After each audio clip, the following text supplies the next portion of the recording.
Hello again. This channel is about tinnitus, and I wanted to make another video. I want to always say that I'm here doing this for free. I'm not making any money from this, and I think a lot of the channels out there are. So at least I give a little bit of an untainted opinion about tinnitus, and I'm not here to earn money from you. So that's a good thing. I want to talk today about the connection between anxiety and tinnitus because it's generally a very close connection. I'm just going to give you some examples. Let's suppose that you just got in some sort of an accident and you have hurt your foot or your knee and it's in a lot of pain. Generally, our response is we're worried about what's happening to our knee or our foot, and we feel the pain, and we're having trouble not thinking about the pain because it really hurts. So with tinnitus, we tend to get into the same situation. Now, in the case of the foot or the knee, what's going to happen is it's going to heal, and maybe we can go see the doctor and they can give us some pain medication, and then the pain will go down, and then eventually the body heals, and then everything's okay again. But in the case of tinnitus, we really don't have a medication to make the sound go away. And naturally, whenever we have a problem, our response is to try to solve that problem. But then with the case of tinnitus, we have this feeling of it's not possible to solve the problem.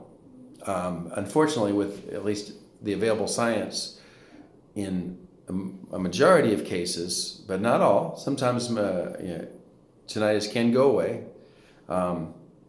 But in a majority of cases, it doesn't go away. So we get stuck in this cycle of thinking where we really want it to go away. We really want to find a solution to make it go away, yet we can't find it. And that leaves us in we're living in sort of a state of contradiction.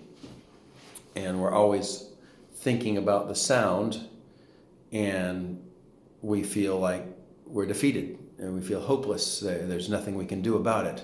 But that's not true. And one of the first things that we want to try to do to solve it is to learn to not think about it. But that is not easy, especially in the early stages. So one of the reasons it's so difficult to solve is because of the anxiety that is going along with the sound. We have such extreme anxiety about it that it's just impossible not to think about it. So we want to try to address the anxiety. And maybe along with the anxiety problem, we also have a problem with not being able to sleep. And a lack of sleep, also contributes to anxiety.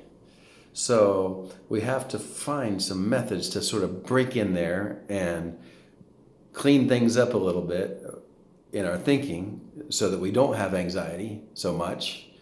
And then in many cases, it's quite miraculous. We go from a very low point of hopelessness to a much higher place of really finding that we're okay. And we're not thinking about it all the time.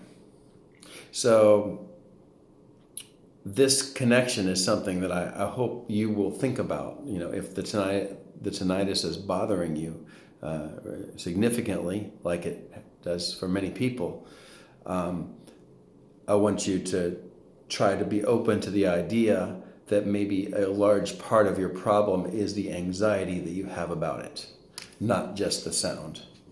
And I just want to repeat, I want to tell you this because I was in a very anxious state, a very hopeless feeling, always thinking about the sound, and now I am not. And like I always have the sound. It's something about, it's like 12,000 megahertz. It's a high-pitched sound, and it's always on. But I can tell you that, I don't know if you noticed, but where I am right now is a very quiet place.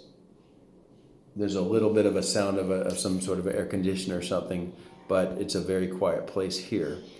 So it's something where even in a quiet place now, I'm not bothered by it at all. I do notice it sometimes, but even when I notice it, it doesn't bother me. So why do I tell you this? Because I want to tell you that you can go from this low point to where I am now, where it just doesn't bother you anymore. You don't think about it. And this is something that I made so many videos about to help you get to that point. But first of all, part of addressing anxiety is, the first thing is you go to a doctor, they check you out, they let you know there's nothing wrong with your health. You're not going to die from this. You're not going to have some terrible disease from this. It's just a sound. So if you haven't already, go to the doctor, check, let them check you out, make sure you're fine. That should alleviate a little bit of anxiety for you to know nothing's going to happen to you. Number two, we have to think about the way we think about it. Like, maybe it's not such a bad thing to have this sound. And I know that's maybe a difficult thing to believe right now. But maybe it's not such a bad thing to have this sound. Maybe the sound is really not going to do anything. Maybe you can do just about anything you want to in your life. You can exercise, you can go for walks, you can talk to people, you can do your job, you can do artistic things, dance or draw, learn a language. Anything under the sun that you want to do, you can do while you have this sound. And I would encourage you to choose some activities that you could do. Learn a language, draw. And part of the reason that I ask you to do that is because I want you to prove to yourself that you can do it. Read a book. Buy a book and you go through that book and you read every page. Even if you don't quite, what's the word? If the sound is like really difficult for you and you're reading the book and it's hard for you to focus on the book, just go through each word and read each word, read the sentence and then read the next sentence and keep reading. If you have to talk aloud to yourself, just speak the words in the book. But what you're trying to do is get your brain engaged in that activity of reading the book, and you'll get better at it. But just read until you finish the page and then go to the next page. And even as the sound bothers you, say, wait a second, it's not a big deal. I'm going to keep reading, and then keep reading.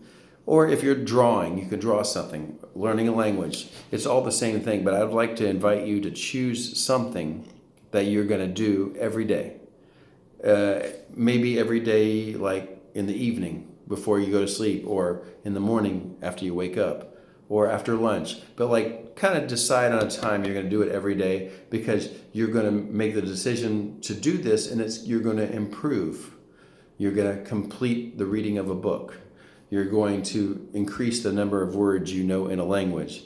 You're going to produce several pieces of artwork, and you're going to set a goal to do that. And you have to focus every day on that, and you're going to make progress. And as you prove to your brain that you're able to make progress, you're going to feel better. You're going to start to have more confidence that actually with this sound, you actually can do plenty of things.